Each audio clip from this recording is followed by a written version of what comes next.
Here's the key on this. Don't major in minor things. If you take up major time to do minor things, I'm telling you, you'll be behind the curve constantly. Here's what we learn in sales training. What's major time and what's minor time? Here's minor time, thinking about prospects. Here's minor time, making lists of prospects. Here's minor time, keeping books on prospects. Here's minor time, going to see the prospect. Here's minor time, evaluating the prospect after you've been there. That's all minor time. Here's major time, in the presence of the prospect. That's major time. And if you took a look, if you're in sales and you took a look at a week, you'd say, my gosh, I'm spending 90% of my time on the minor stuff and so little time on the major stuff in the presence of. How many hours in the presence of in my day? How many hours in the presence of during my sales week? Because the time that really counts is in the presence of the prospect. Majors and minors. Here's another key time management essential. Don't mistake movement for achievement. It's easy to get faked out by being busy. Guy comes home at night all exhausted, falls in the chair and says, oh, I've been going. Here's the big question. Doing what? It's not the going. Some people are going, and they're doing figure eights. Their progress is small. So don't mistake movement for achievement. Here's another one in sales we learned. Don't mistake courtesy for consent. If somebody's pleasant and they nod, you say, oh, they're going to buy. No, they're courteous. You can't mistake courtesy for consent.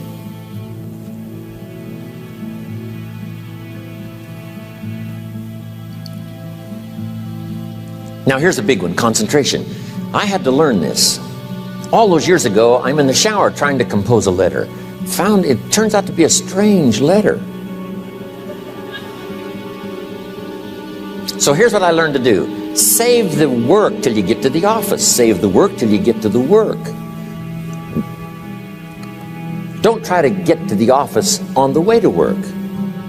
On the way to work, enjoy the way. In the shower, enjoy the shower. Then go to work when you get to work.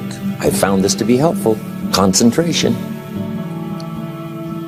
Here's another big one. Learn to say no. I'm telling you, in such a social society we have now, it's so easy to try to be a nice person, saying yes to everything. Find yourself overloaded. Now you got to call and make the, well, gosh, you know, all the time it takes to back out of something that you said yes to too quickly. Here's what might be better. I don't think so, but if that changes, I'll call you. Little things you can use not to overcommit yourself.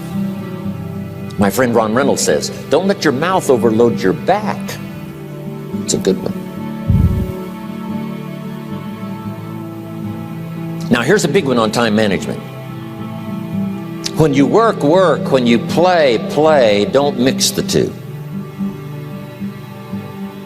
Don't work at play. I used to take my family to the beach and I would bring my briefcase.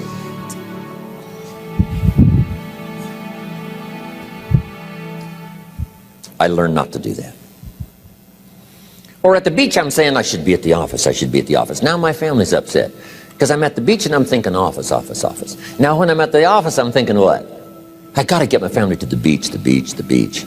So things are not going too well at the office because I'm thinking beach, and things are not going too well at the beach because I'm thinking office. Here's what I learned to do. At the beach, be at the beach. At the office, be at the office. When you work. When you play. Don't mix the two. Don't work at play. Now here's one of the most important ones. Don't play at work. Work is too serious. You don't want the reputation of being the office joker. It's not a good one. Yes, there's time for some pleasant stories. Yes, there's time for a little humor. Yes, best if it's a happy office, of course. But I'm telling you, you got to be serious about work, because you're parting with a piece of your life for the work you do. Your work costs you a piece of your life. Here's what it's called. Serious business. Not grim, not unhappy, but serious. Key. Don't play at work. The old expression, I don't think we use it anymore, horse around at the office. Play around, play jokes, play tricks. No place, not at the workplace. At the beach, yes. At the bar, yes. Somewhere else, not work. You got to treat work with all due conservative passion, because it's leading you to your future. Here's another key phrase: all work is good. You may not like your job, but if it's the stepping stones to get you to where you want to go, you got to appreciate your job. You don't have to have a passion for your job. Here's the ultimate passion: a passion for incredible success in every department of my life. That's the passion. But don't look down on some menial job you have to do to finally get you to where you want to go. No job is menial. No job is not, every job is noble. Training life for pay, making a contribution to society. Next, analyze how you are. And if you have some weaknesses, if you doesn't seem like you can change, here's the key: get it covered. I used to keep promising myself I'd keep the books, keep the books, keep the books. Finally, I gave that up. And back then, it only took me an extra $50, $60 a month for some accountant to keep the books. I said, no, I'm going to save the $50. You can't believe what I started losing in productivity because I tried to save the $50. So the key is, a lot of the time you can stay like you are, but just make sure you get it covered. Okay. Next, beware of the telephone and all other systems of communication, especially the telephone at home and systems of communication at home. And here's one of the best lines I've got for you for the weekend: let all communication systems serve you, but don't let them intrude. When it comes time to have dinner with your family, you shut off all systems, unless the ones that can take messages silently. Don't let the phone ring. Don't let anybody intrude, come through the front door nor the back door, nor through the telephone or any other device. So you can't reach John and his family when he's having dinner. The President of the United States couldn't get through. If you develop that kind of a reputation, father, mother, when we have dinner, when we're visiting and have this time with our family, nothing intrudes. So don't let these clever little devices keep intruding. You've got to have a place that's sacrosanct, it's valuable. You don't let anything in for that period of time. Okay. Isn't that good advice? Excellent advice. Here's the next one. Read all the books. You know, I've only got a few notes here on time management, but if you've got some particular challenges, you run a big organization, a big corporation, you've got some challenges, there's plenty of books. Now, here's what's next. Just be more alert to the things that might be stealing your time. Here's why. Time is like capital. You can't let someone steal your seed corn. You can't let someone steal your capital. And you can't let someone steal your time. You must designate your time. And some of the time that you designate, you must not let anyone steal. Casual time, you might let someone intrude and steal a little bit and take a little bit, but not serious time. Key. Next, one of the great time management savers is to learn to ask questions up front. Sometimes you talk to somebody for an hour, and then you ask questions and find out if you would have asked those questions up front, you could have saved yourself an hour. Asking questions up front helps you to get to the problem now. But if you just launch into some discourse, you might waste 30 minutes, waste an hour, when here's what you should have been talking about. After you finished an hour, you say, John, what's really the problem? He said, well, it's something personal. See, that's what you should have been talking about this whole hour. Key. Next, learn to think on paper.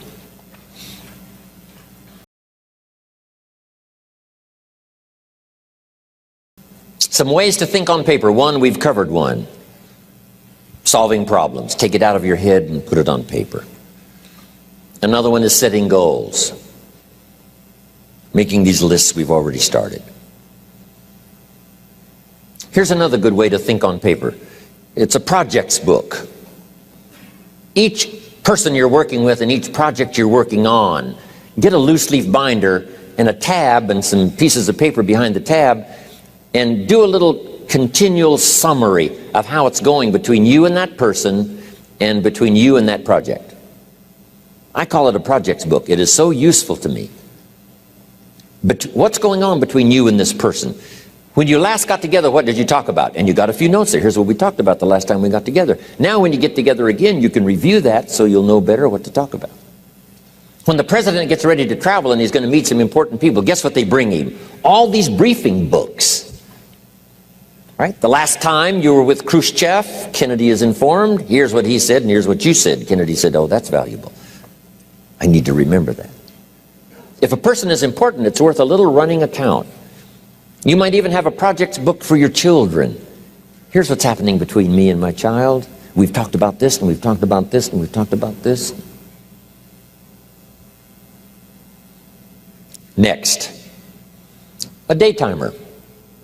Keeping track of all of your appointments. You know, mine is all filled with, when to catch an airplane, and when to do a seminar, and when to sit down and have a conference, all the rest. Next is a game plan. If you've got a house and the insurance is going to come due and some other things are going to come due, you just put it on a spreadsheet and make sure it's taken care of.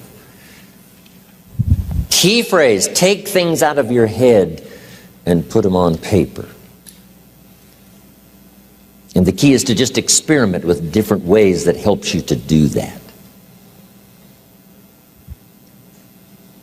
Now here's the last one, thinking on paper, and that's to keep a journal. One of the things I'm known for around the world, have been now for 39, 40 years, is keeping a journal. Now my journal is not it's not necessarily it's not like a diary. It might be part diary. I'm flying over Ireland and I write down a few little things that impress me. Today I met this person. Wow, what an extraordinary event. Today I conducted this seminar in Rome. 1,000 people stood up and sang for me. I've got a little bit of a diary in there. But here's what primarily your journal is for. Collecting good ideas. A journal is to collect good ideas on your health, good ideas for your business, good ideas for your future, good ideas for time management. Because I used to take notes on pieces of paper and torn off corners and backs of old envelopes and restaurant placemats. And I threw all this stuff in a drawer. It did not serve me well. I finally learned to get a bound copy, right? And just keep a journal, right? If I was here, I had my journal, I'd be taking notes, right? These 2 days in my journal. Now, if you're caught without your journal, you just take the notes when you get back home. You put those notes in your journal, throw the paper away. Because we don't usually go through paper to review. But see, my journals now make up a significant part of my own library. My journal's all reserved privately for my children and my grandchildren.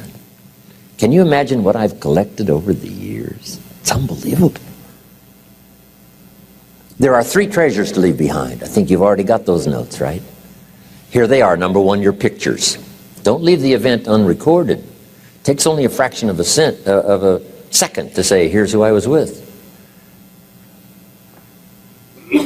When I travel the world, right? We take all these pictures, and here's one of the gifts. People send me the pictures they took of me and them. It's part of the treasures I have on the farm. Incredible. A picture's worth 1,000 words to describe the scene, the emotion, what happened. Say, wow, this was an extraordinary day for me when I met these people. Here's what they told me happened to them when they went to my seminar 10 years ago. Wow, the drama comes back if you've taken the pictures. It's one of the treasures to leave behind when you go. Remember the old photographs that we have now of, 100 years ago, 70, 80 years ago, just a few photographs? What would it be like if you had thousands of photographs of the past, of your history, your mother, your father, right? Grandparents? So change all of that now for your children. Leave all your photographs as a record Here's what's next to leave behind, and that's your library.